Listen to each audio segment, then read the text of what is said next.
नमस्कार मित्रांनो, राजमाची गडाच्या पायथ्याचा रखवालदार म्हणून किल्ले भिवगडाची ओळख आहे।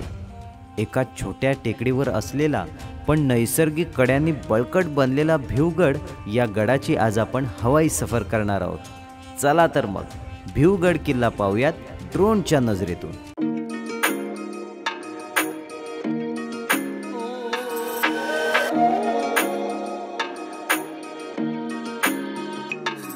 भिवगडावर जाण्याची वाट ही गौर कामत या गावातून जाते, तसेच दुसरी वाट ही वदप या गावातून सुद्धा जाते।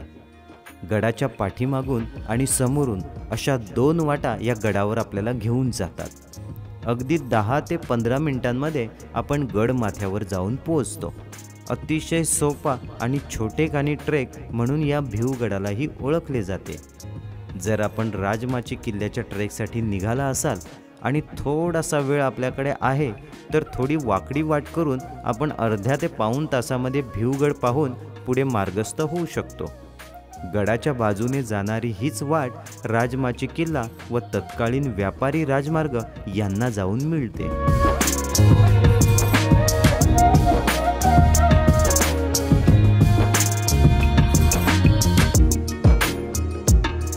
गडावर पाहायची ठिकाणे।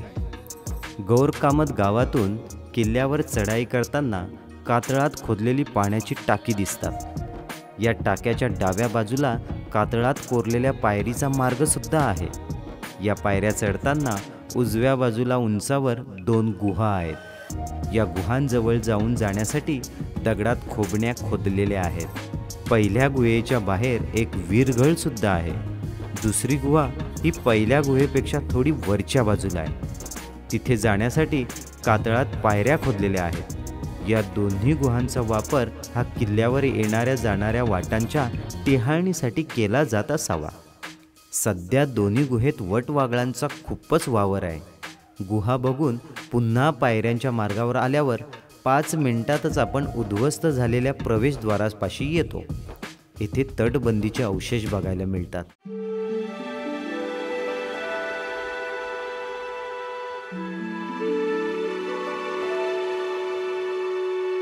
प्रवेशद्वाराजवळच्या पायऱ्या ह्या घडीव दगडाच्या आहेत। उद्ध्वस्त प्रवेशद्वारातून गडावर प्रवेश केल्यावर समोरच एक खांब टाके बघायला मिळते। या ठिकाणी स्थानिक गावकरी पूजा करतात। टाक्याच्या बाजूने वर चढून गेल्यावर 2 पायवाटा फुटतात। उजव्या बाजूची वाट किल्ल्याच्या उत्तर कडेकडील टोकाकडे जाते, तर दुसरी वाट ही भगवा झेंडा लावलेल्या बाले किल्ल्याकडे जाते। या टोकावरून खाली गौर कामत गाव व गावातून गडावर येणारी वाट ही स्पष्टपणे बघायला मिळते।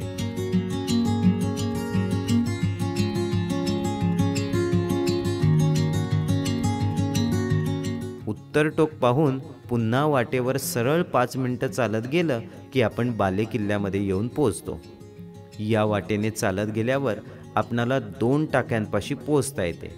यातील एक खांब टाकं असून त्यात पाणी असते, तर दुसरं हे कोरडं टाकं आहे। या टाक्यांवरून एक वाट पुढे वदप मार्गावरील टाक्याकडे जाते।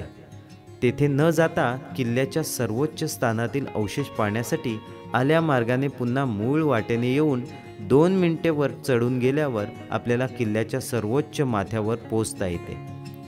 इथे पाण्याची 2 टाकी आहेत। यातील मोठ्या टाक्याजवळ वाड्याचे जोते आहे। या जोत्याच्या बाजूला असलेल्या पायवाटेने पुढे गेल्यावर वाट खाली उतरायला लागते। तिथून खालच्या बाजूला एक खिंड दिसते। या खिंडीतून वदपला जाणारी वाट उतरते। खिंडीतूनच समोरच्या डोंगरावर चढाई करणारी वाट दिसते। हीच वाट डाग किल्ल्यावर जाणारी वाट आहे।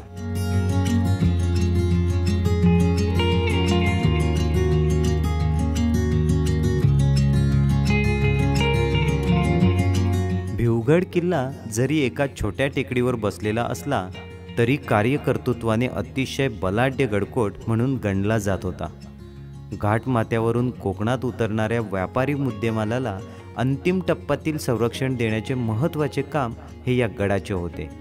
राजमाची, ढाकबैरी, भिवगड, प्रबळगड, इर्शालगड ज्या राज्यांच्या प्रदेशात हे गड होते ते राज्य व्यापाऱ्यांकडून कर गोळा करत असे आणि त्यांच्या मोबदल्यामध्ये संरक्षण पुरवावे लागत असे। या कामी सर्वात महत्त्वाचे संरक्षण हे भिवगड किल्ला हे व्यापाऱ्यांना देत होता।